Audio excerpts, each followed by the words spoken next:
Welcome to episode 14 of How About Them Huskies. I'm Connor with Matt, Andrew, and Matt. And we got an interesting episode today. Episode 14, the first time we're talking about a UConn loss, which I don't think really any of us saw coming. Not the loss, the fact that it would take until January to talk about it. But UConn fell on the road to number 22 Xavier, 83-73. The game was a little closer than that, 10-point margin, but they still ended up falling in the end. I want to hear your guys' thoughts overall. Sark, you want to go first? What went wrong for UConn? Um, so I think the whole free throw discrepancy thing, obviously the officiating was frustrating, but I think we shot 37 threes. So we shot nine free throws and two of them came off threes. One of them was like a flop technical or something like that. They just weren't being aggressive enough offensively. Defensively, they were really bad. 83 points is a lot of points. I was not expecting that from this team. Um, I don't know what exactly went wrong. I know Caravan was having a tough time defending. I don't think we played Klingon enough. 7 minutes, that's unacceptable for how talented he is. And the fact that we were lacking size and shot blocking against Fremantle and Nunji. So I think just one of those games, stuff doesn't go your way, but they needed to play better. And I'll give it to Hurley. The officiating was definitely frustrating, but the free throw discrepancy was their fault too. I definitely am going to piggyback off what Sark said with the 3-point shooting. I mean, what did you say? 37 threes? I mean, at some point, I know they have two big power forward and center, but at some point you gotta take it to the rim. I mean, if somebody like Caravan or Andre's not gonna do it, Hurley, sub them out. Get Klingon and Sonogo in there at the same time if you really wanna, challenge Fremantle and Nunji, because that's pretty much why we lost this game. I mean, sure, we didn't really draw a lot of shooting fouls. I wonder why.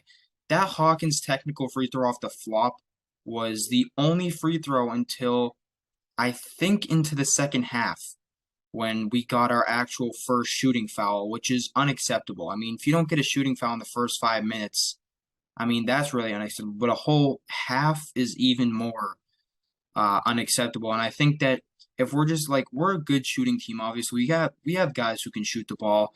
Jackson, I mean, proved a lot to me that game.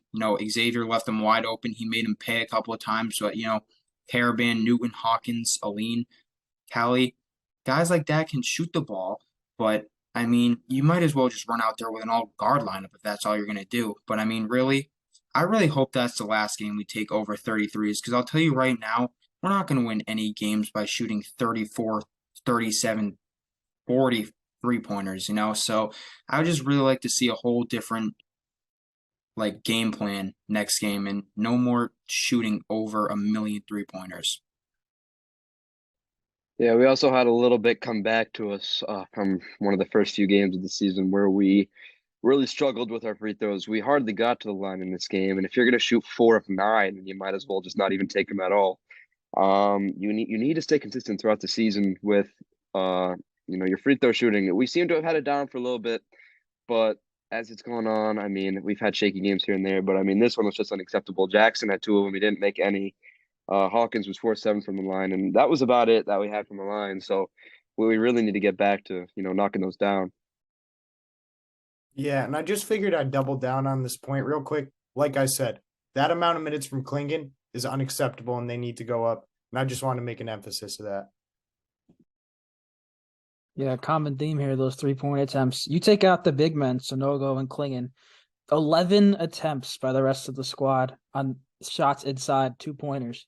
11 attempts by guys like Hawkins and Jackson and Newton. That's crazy, crazy stat to me. Another thing with those 37 threes, our best 3-point shooter, Jordan Hawkins. Any guesses how many he took? He took 37. You think he's taking 15. He took 5. So there's other guys. Andre Jackson, he took 12 threes, which he actually had a decent game shooting. He hit 4 of them, which I definitely is his career high. He actually had an excellent game overall, but still, he hit 4. He missed 8. I mean, you're not going to win many games where Andre Jackson, a guy who's not known for taking or making threes, misses 8 of them. And also, like you mentioned, the Klingon with the minutes there, Sark. This is a game, you don't have Samson Johnson. He's arguably one of your better inside defenders. Play Klingon and Sonogo together. At least try it. I mean, Xavier has 2 of the best big men in the conference in Fremantle and Nunji, and they both feasted.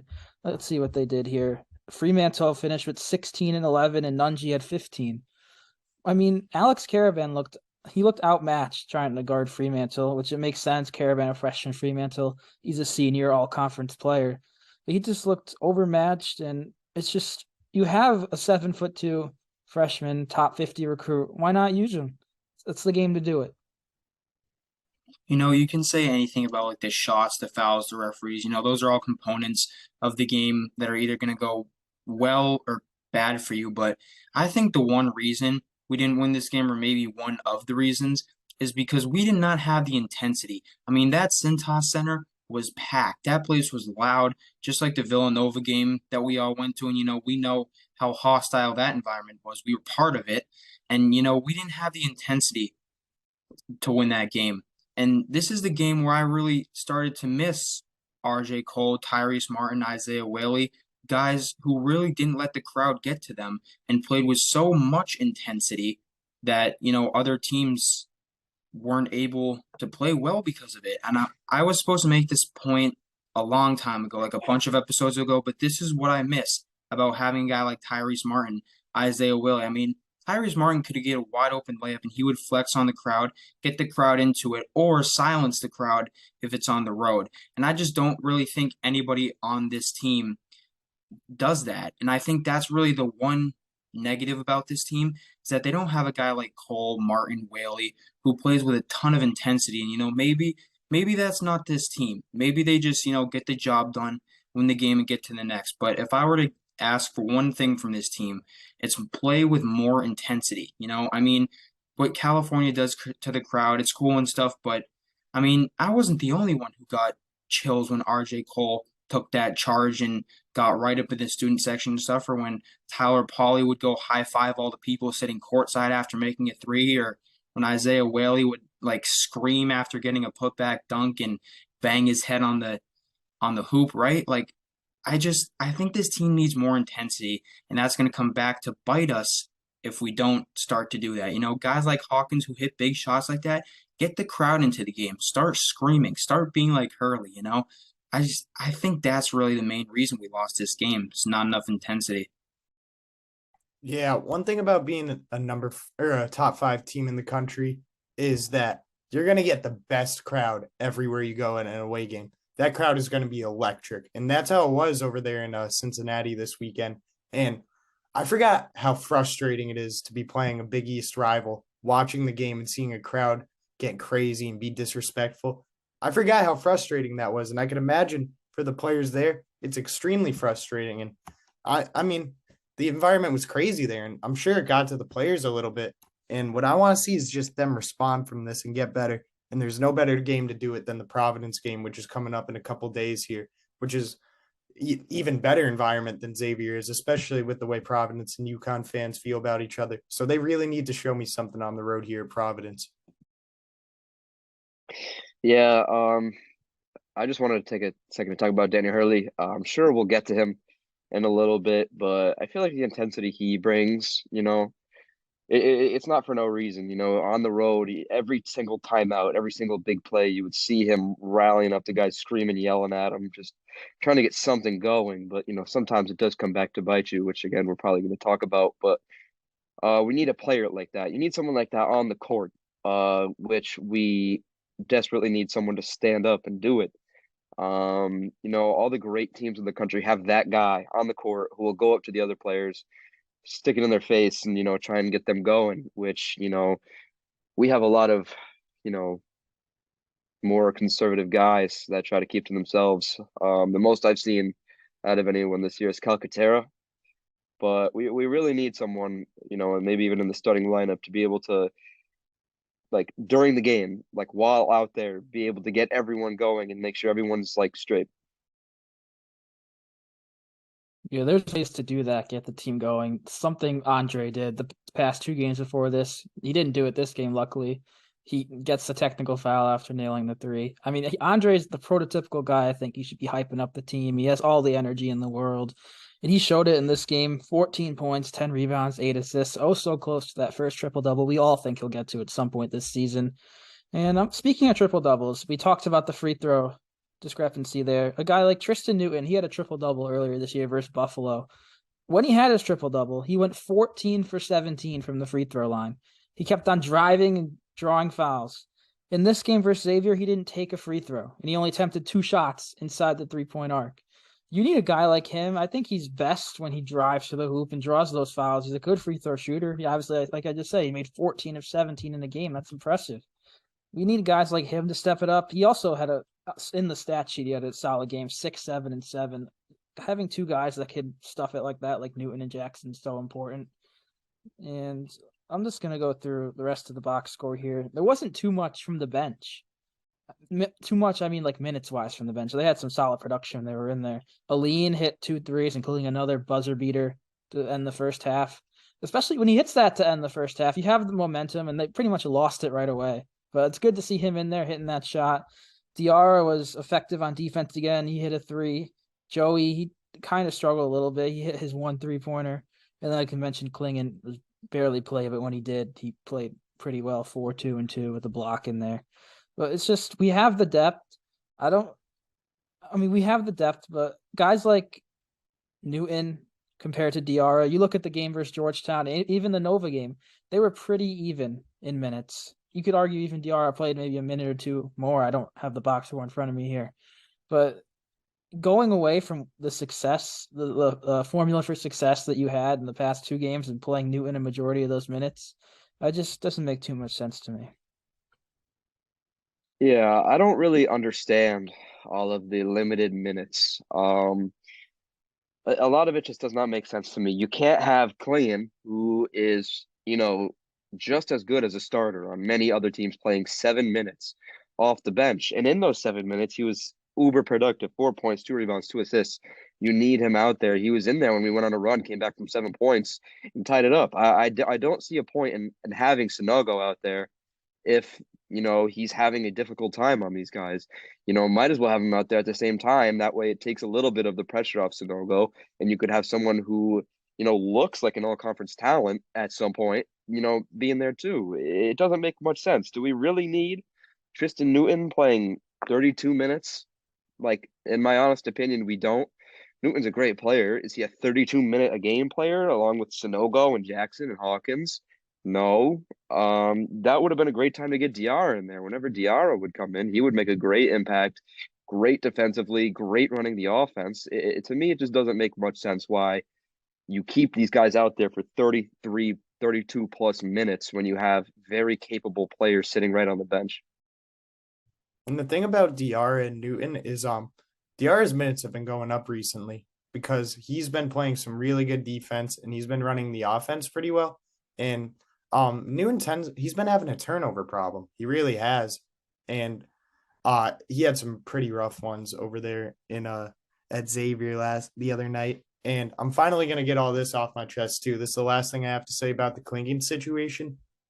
Rim protection was a huge problem in this game. Klingon was in for 7 minutes, and he was one of 2 players to get a block this whole game. So that's my piece on the mismanagement of Klingon's minutes, and I finally got that off my chest.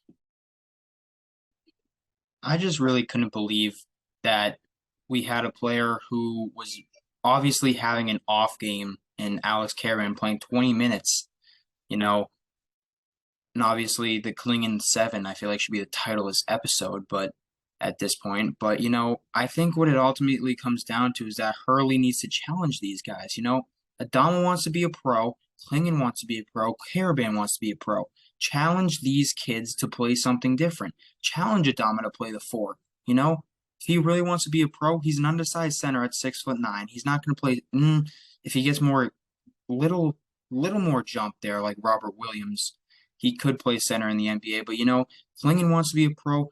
Throw him in there for even 15, 17 minutes, maybe even 25.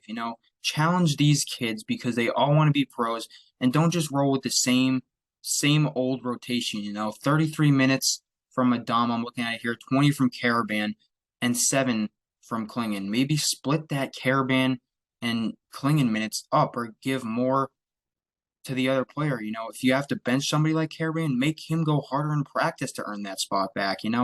I just think that really challenging this team is where we need to be at right now. Challenge these kids to be better than they can be. There's something with Hurley, and I hope it's not the case. I'm not sure. I'm not going to put words in his mouth here, but I'm hoping his reasoning for barely playing Klingon is, oh, he's a freshman playing on the road in a Big East top 25 opponent. He hasn't looked like a freshman. He won the MVP of the Phil Knight Invitational. He's been one of our best players. So I don't know if that's the argument. I hope it's not. If it is, it's just false. It's covering up something, but I just hope that's not the case. It can't be the case because you have the same situation going on with Alex Caravan playing upwards of 20 minutes in a game where he had no business playing 20 minutes. He needs to stay consistent with his reasoning and the reason why he does things. You can't be like, oh, Klingon's a freshman. We don't want him out there in this big, tough match. And then start Caravan and play him upwards of 20 minutes. And he would have played him upwards of 30 minutes if he wasn't struggling so terribly. That just doesn't make much sense to me. A lot of this obviously has been negative. We lost, but I do want to take a positive out of this, and it's Andre Jackson's three-pointer. I feel like in that game, sure, he took 12 threes. Would you say, Connor? He went 4 for 12, right? There were some threes last year where I literally said out loud, why are you taking this?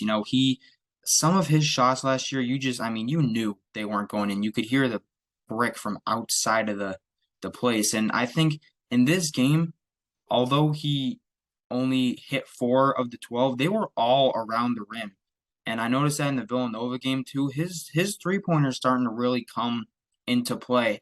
And if Hurley notices that teams start to leave Jackson early because they can trust him shooting the ball, revolve the offense around him and get plays where he's open. Because if you trust him to make those threes, then that's where the offense needs to be at.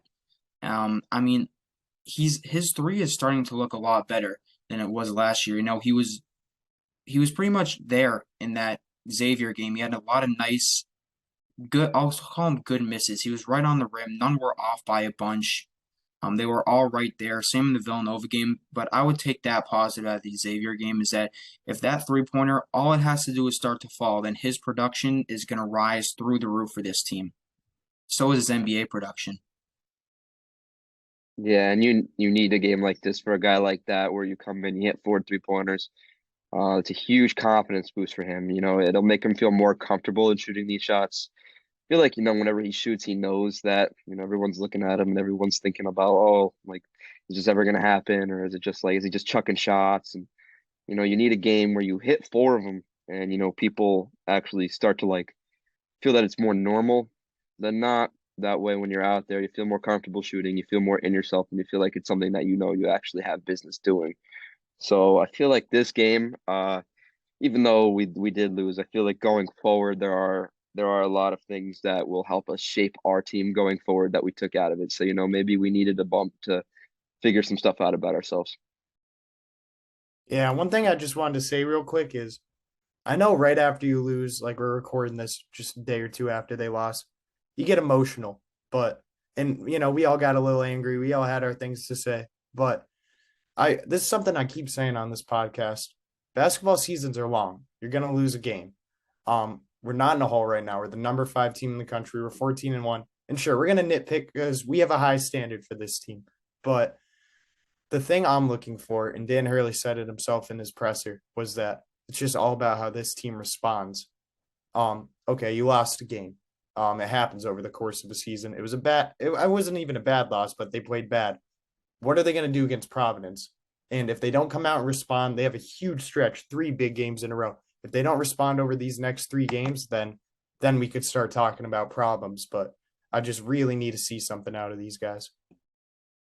Yeah, and going back to that, you said about how they respond to a loss like this. I don't know if you guys remember when we had Ty Polly on, we were talking to him. He said the same exact thing. He said what he wants to know from this team is, whether when they lose, can they bounce back? That was his one tip of advice that he gave them to see when you guys lose, how you respond. So, yeah, I just wanted to connect that back to what he said, and I want to see how they respond too going forward. So we'll see. You got a pretty good game to respond to. Just a couple of days from now, you're playing at Providence. For the first time, you're playing on the road against arguably our biggest rival with fans in attendance to rejoin the Big East. Because you remember the first year, there were no fans at all, or at least for UConn and Providence, there were no fans because of COVID. And last year, the whole Providence schedule fiasco, we didn't end up playing over there at all. So this is really the first time we're playing on the road against PC with fans. So it'll be real interesting to see. And we're going to preview that in a moment, but I want to stay here. The Xavier game, a couple more points here. I'm just gonna leave it at this. Shout out to Xavier. They're a great basketball team. It's not a bad loss at all. We're 22nd ranked in the country in the game. They're 18th now. I think they should be higher, top 15. They're very well coached, Sean Miller. I mean, you saw in the huddle. They were showing in the huddle on Fox. He was just seemed like he knew everything. Knew what he was talking about. He's a great coach. He has a solid history. A couple scandals in there. He's a good coach though. And I just want to talk about our coach for a second, Dan Hurley. I'll set the scene real quick. It's the under 4 timeout in the second half, 71-71. Then Xavier gets a bucket, and then we miss a shot, and then Xavier comes down and gets fouled by, I believe, Newton. It was a questionable call, but Newton commits a foul, and then Hurley, he's not happy. He's going livid. And as I believe it's Fremantle, as he's taking the free throws, Hurley gets teed up. So then Sule Boom, Xavier, he hits 2 technical free throws, and then Fremantle still has his one more because he got fouled, so he hits that. So that's 4 free throws in a 2-point game to cut it to 6, and they couldn't recover from that. They kept on jacking up threes. That is unacceptable to get a technical foul at that point. And it's for petty stuff, like arguing a foul call. Like, what do they do? Overturn it? Oh, Danny's right. They got to overturn this call. No, that's not going to happen. I don't care if the refs they're not great. They weren't great. Obviously there's some issues there. I don't know if you guys saw the Providence DePaul game. There was like 5 technical fouls, and they accidentally ejected the wrong player, and they had to bring the player out of the locker room saying, "Oh, you're still good to play." It was a false alarm. So the Big East refs, they're definitely a little sketchy, a little iffy there. But Danny, he can't take that technical there. That was the game. I mean, you can argue it wasn't. There were a bunch of things that went wrong, but that's something that can't happen in such a big game, such a big environment. Yeah, and I don't want to blame the loss on that. I'm not saying that this is the reason we lost the game, but that is when we lost the game. Once that happened, it was kind of like, all right, that was a crazy swing. I think it was a 7-point swing or something like that, and it was just too much and too little time to come back from. So again, I don't want to put all the blame on this one moment. This isn't the reason we lost the game, but that moment is kind of just when like you knew things weren't going your way, and that's right after when we started putting up all those shots. Jackson kind of killed his percentage by chucking a few extra at the end there, which he didn't have to. But yeah, you have to stay composed as a head coach. You need to be the reason your team continues to stay in games. You want to be the reason your team is winning games. And yeah, I mean, you need to be able to control yourself in that moment, that huge moment. It's kind of a tough situation here because, I mean, I love Dan Hurley. I think he's a great coach. I think he's the perfect coach for this program, and that he really should not leave for a long time. But, I'm not mad at the fact that he got a technical foul. I mean, he's gotten quite a few in his career. I'm mad at the moment that it came because, I mean, I do feel like that changed the game just because, the crowd was probably chanting something that we don't want to hear. And then he gave him 2 free points pretty much because anybody can take those free throws, I believe. And it came at a really tough moment, but I'm not mad at him for challenging the call because I do think that these refs need to be kept in check because of what their history is. But at the same time, Dan Hurley's history with Big East refs is not amazing, we'll call it. So it's just a really weird situation because I'm not mad that he got the technical, fire the team up, show them that you care about them. But I mean, at that point in the game, you just got to know better to just stay quiet because, like Connor said, they're not going to go back and reverse the call just because a coach disagrees with it. I mean, we all disagree with it. All the UConn fans watching probably disagree with it, but we can't say anything. I mean, it's tough. But I feel like it's definitely something that he's going to evaluate about himself and work on in the future. But I'm not going to say that lost us the game either because there are plenty other things that we've already named off. But that definitely put the icing on the cake to say the least. But I feel like it's something that he knows that lost that was probably one of the things that lost us the game. So I really hope that he um puts the players before himself. He likes to get rowdy at the games and stuff, but still, I mean, he's got to know when to shut his mouth and when to open it. And that was definitely a time to keep it shut because they were quick on the trigger there. But stuff happens, and it's a learning experience. And that was a clean play by Newton there. Like he obviously did get the steal, and that was a bad call. But I feel like coaches should harp on their players that in a away environment, there's a lot of things that are out of your control. Control what you can control. Because like we keep saying this, what are they gonna do, Dan? Go back and change the call? And obviously someone needs to let these refs hear it. But oh man, that was just it turned in from all right, bad call, 2 point swing. Then it's a 4 point swing after they get the two technical free throws, and we're already down two with like about 2 minutes left. So he needed to do a better job of controlling what he could control. And it was a bad call though. I'll give him that. There was some pretty bad officiating in that game, and you'll never hear me blaming a game on officiating on this podcast because there was chances to win. But yeah, that's just how I feel about that. Yeah, I'll just clarify it one more time for you guys from all of us. We're not blaming the technical on the loss. We're blaming the technical on the swing of the momentum to Xavier's side in a 2 point, not 2 point. It was a 2 point game, a 2 minute game, I meant to say.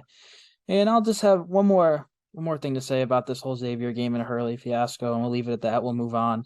I think it starts with accountability. You look at a guy like Hurley. He talks about Jackson getting back-to-back games to the technical, saying, "Oh, he's got to be smarter than that." Well, Hurley, this is for you. You got to be smarter too. It starts at the top. That's all I got to say. And I think we're gonna move on, like we mentioned. The game on Wednesday versus Providence. It's a huge game. The Friars are tied with Xavier atop the Big East at 4-0. Providence they haven't played the greatest Big East schedule. They beat Marquette in double overtime. That's their best win. They also beat DePaul. They beat up on DePaul, like I mentioned. They played the other night. Uh, well, I'll just talk briefly about the Friars, the guys to watch out for from them.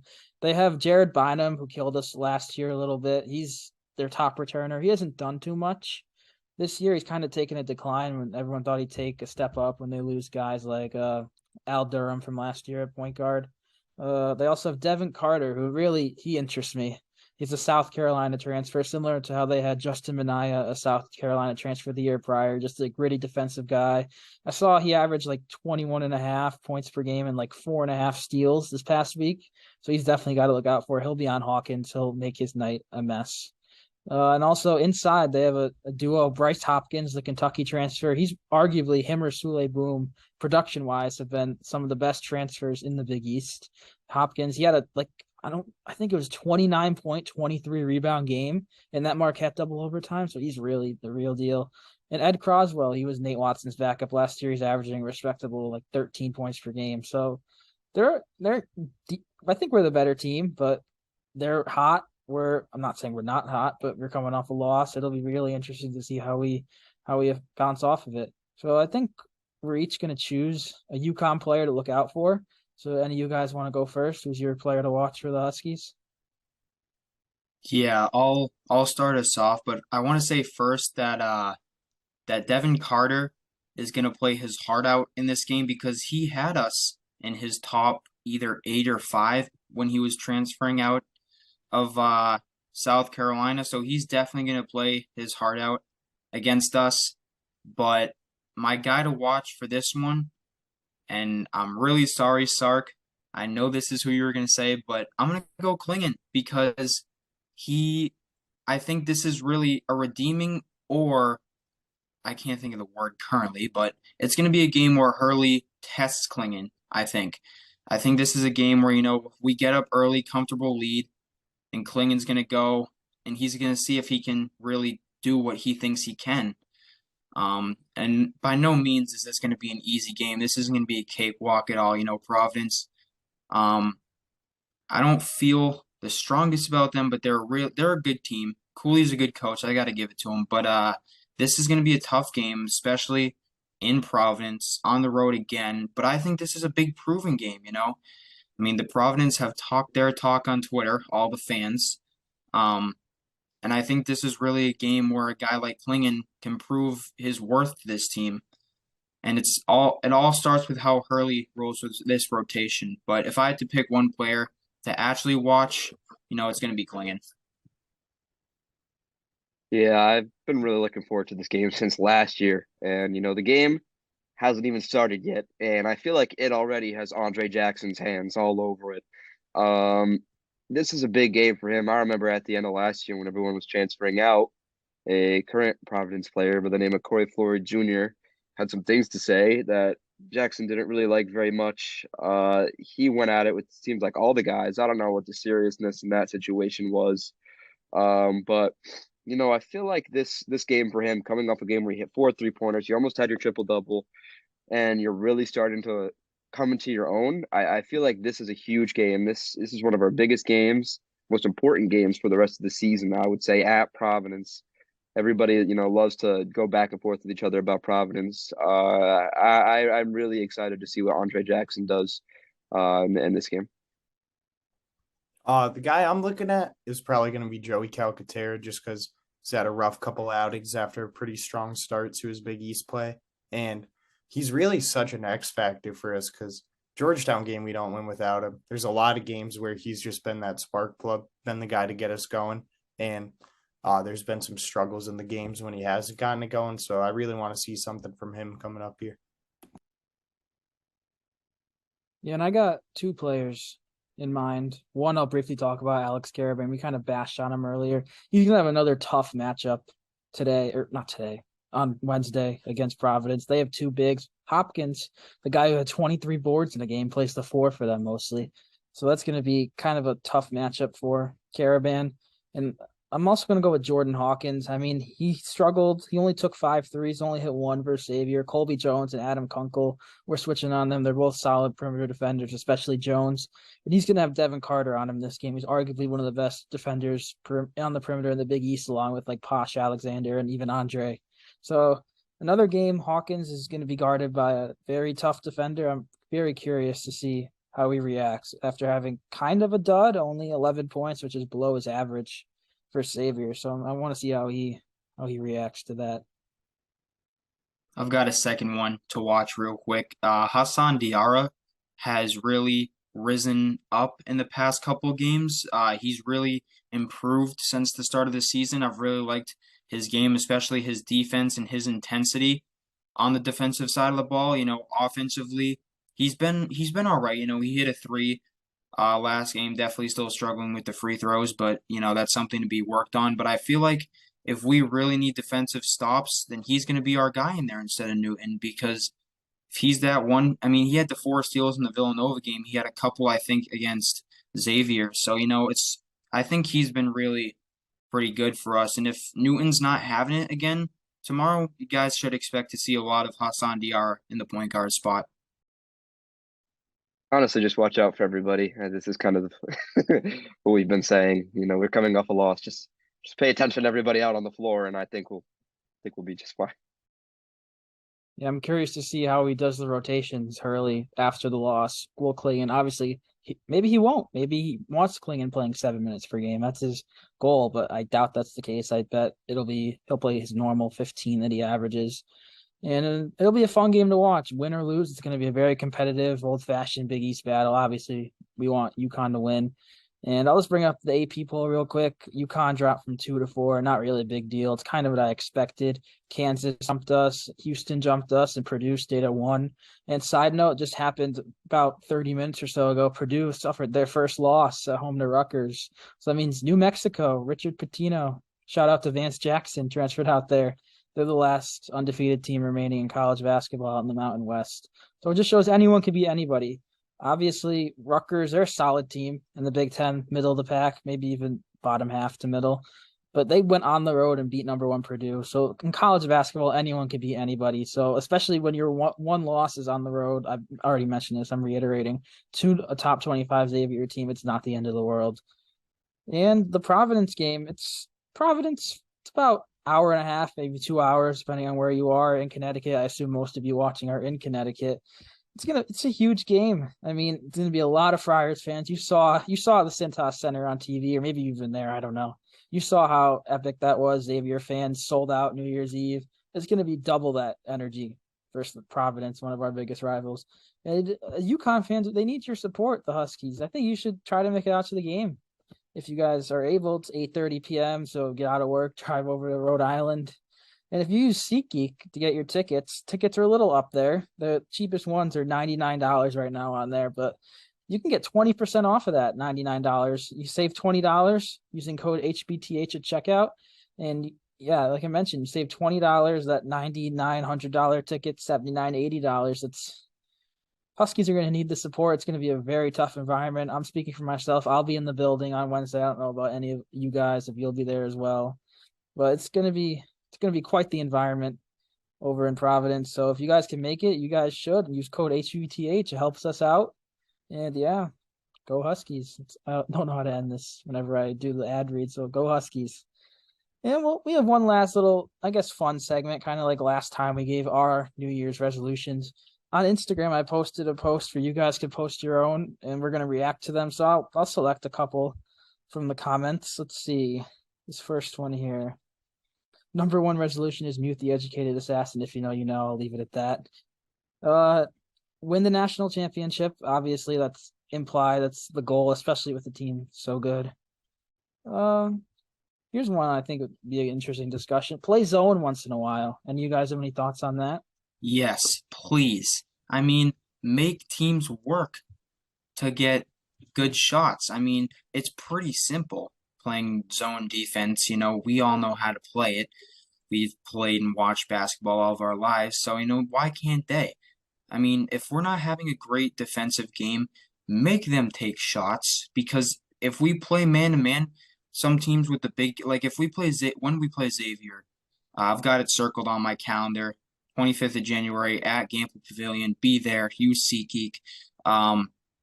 If they're having a good game again, play the zone, because make them take the shots that they don't want to take. They went inside a lot, but I would really like to see that from this team. More zone defense. In my opinion, this isn't a new problem. I feel like I've made it clear throughout, the entirety of like doing this podcast that, I feel like Hurley's X's and O's have always been a little bit shaky. And I always try to make it a point, because at what point is it going to change? At what point are we going to realize, hey, we have a mammoth of a man in the paint who's 7'2", who would perfectly fit a zone defense, just roaming the paint. I always bring it back to the Boston Celtics, but they run a fantastic zone with Robert Williams in the middle, who's always blocking shots. And he doesn't block shots just because he's in the right place at the right time. The coach puts him in the right place to be there at the right time, and they know how to use him. I feel like just Hurley is just having such a hard time using Donovan Clingan for whatever reason. And if that doesn't change, teams are going to have a really easy time getting a hand of us, understanding what we're doing. Because if we're constantly running man and we have Clingan and Sonogo out there who aren't the quickest guys in the world and can't guard the perimeter all that well, then I mean, what's going to happen going forward? We'll see a lot more losses like the one we just had. So we need to really focus on, getting that down. Yeah, and if I'm not mistaken, I think we saw a little bit of 1-3-1 against Xavier. And if I remember correctly, I liked what I saw, and then we just abandoned it. So be interesting to see where they go from here. But I'm pretty sure they did run some 1-3-1, and I saw Hassan Diarra maybe make a good play in it. I think I'm correct on this. I don't know. Yeah, you don't have to turn into Syracuse running a zone every time. It's not middle school basketball. You play man-to-man in college. But once in a while, especially in a game where we don't have Samson Johnson, not saying he's the answer, but when you have Caravan running the 4 majority of the minutes against a guy like Fremantle or on Wednesday Hopkins, and he really is struggling, go into that zone so you don't put as much pressure on a guy who's Not that saying Caravan's a bad defender, but he could be better. There are better defenders than him. If you have a zone there, you have guys like Hopkins. He can't really take advantage of a lesser defender on him. Fremantle, I'm not saying he wouldn't have 16 and 11 like he did, but may have slowed him down a little bit. And I have a couple more questions I'll bring up here, and then we'll call it for this episode. This one, for Jackson, he uses athletic abilities in the paint and not settle for just threes. And this person also shouts out guys like Stick, Stanley Robinson, may he rest in peace, and Rudy Gay. He's tall enough, strong enough, and athletic enough. He should be dunking on everyone from everywhere. And I'll open this one up to all of our slasher type guys like Hawkins, Newton included. I want to see them attack the paint more, even if it's just mid ranges. Just go inside, make the defense make a decision. Either like I could easily see like Jackson taking it into the paint, drawing the defenders in, and kicking it out to either Hawkins or Caravan on the wing for a wide open three. More ball movement in that sense as opposed to passing around the perimeter, I think would be very beneficial. But yeah, guys like Jackson, he has all these highlight dunks, highlight plays. Most of them, the highlight ones at least, are in transition when he's isolated off a steal. He's the only one back there. It'd be cool to see like an in-game, not obviously it's in-game. That's not what I'm trying to say, but an in-game dunk like with the defense set where he posters someone. We haven't really seen too much of that. Even Hawkins too, he has some bounce. I mean, I just want to see more from that. Even Newton attack the rack like I mentioned earlier. Yeah, I feel like Jackson's issue in the paint is his lack of touch. I feel like Jackson is going 100 miles an hour towards the basket every time he is. He wants to just shove it down your throat, and I mean like that works, but he developed his little floater, which works here and there, and it's pretty consistent. But the lack of touch around the rim, reverse layups, being able to get in there, use your left hand, I feel like that really kind of hurts him, hurts his game. It's definitely something he's gonna just develop over time, in college and going pros. But for right now, it's kind of tough. And just like for this last game, I feel like we had to settle for a lot of 3-point shots because we were trailing for a decent amount of the game. And I think towards the end we started putting up unnecessary shots because layups weren't going to do anything for us because we couldn't buy a stop. So that's just my opinion on Jackson. I think that tomorrow Hurley should text Hawkins, just Hawkins, not the entire team, and have him sit in a room and lock him in there and watch James Bouknight's highlights because he needs to play more like him. Hawkins is a very good guard who's probably going to go top 25, I'll say right now, in the NBA draft next year, if all goes right, obviously. And I think he needs to play more like Bouknight. Something I've noticed about him is that he sits on the perimeter a lot. We have guys that do that. California, Aline most of the time, Caravan. Hawkins, he's got to attack that rack because he has some crazy athleticism. He's about James Bouknight's height, if not an inch taller, maybe. But Bouknight was explosive. He wasn't afraid to take anybody to the rack. And I think that's what Hawkins needs to start doing, especially if we're not going to get those inside shots. If teams are playing really good man-to-man defense on our bigs like Sonogo, leaving Caravan down in the post where he can't do much work. I think I love to see a lot more of Hawkins taking it to the rim by himself. Maybe Sonogo sets a pick for him once in a while, but I love to see more of that. He's a flashy player, flashy guard, and I love to see that. Yeah, we got one more here. Really a two-parter. There's two similar questions here. One says no more Hurley technical fouls, which I agree with. I mean, I won't say no more. There's rare occasions where you need a technical foul to really put energy in your team. If they're like struggling and they're like, there's times for it. It's very rare. There's times for it, but that's got to stop. And also this one, a little interesting. Hurley has to be a little more crazier. I don't know about crazy. You mean like his sideline antics where he's like flipping out after every play, like the pout face he always does. But if crazy results in more technicals, I don't want to see that at all. But it's fun. It's entertainment. If it's no technicals involved, it is very entertaining when they show him on the sideline. But usually when he's pouting like that or throwing a fit, it's because something bad happened for UConn or they're losing. So it's fun to see, but it's not if it results in negatives for the team. Yeah, I feel like that second one had a little bit of irony built into it. I feel like a lot of it was Hurley just needs to calm down sometimes. It's really hard when, you're the coach, you're in charge of the team, you're in charge of getting these guys good to go, ready, pumped up, and out there to win. And then everything it seems like comes crashing down. It's really, really hard, especially for a guy like him who he has a very difficult time, keeping it able to, not get a tech. And it seems like every game now we get a technical foul. So I think overall as a team, not just from Hurley, from everybody, we need to be able to compose ourselves in big moments. Yeah, and Dan Hurley, love the guy to death. Great coach. He's great for this community. They're having a great year. Um, he can't get any crazier. I think he's the craziest coach in college basketball. The man is a nut job. He's a lunatic, and you see that what he's doing on the sidelines. And I think it's a good thing. It's entertaining. He knows how to ramp the players up. But that had to have been ironic because I think everyone knows Dan Hurley is a certified nut job. Certified nut job. I like that. That's a good closing quote here to the episode 14. And I think we're not 100% sure if on a bar, maybe 95% sure. We may have a special guest coming on this week. We're not going to say who it is yet, but I'll give you a hint. His name was mentioned at least once in this podcast. So if you want to be a detective and go back and write down all the names and narrow it down, go ahead. But we may have a special guest. We may have an extra episode this week just for that. So look out for that.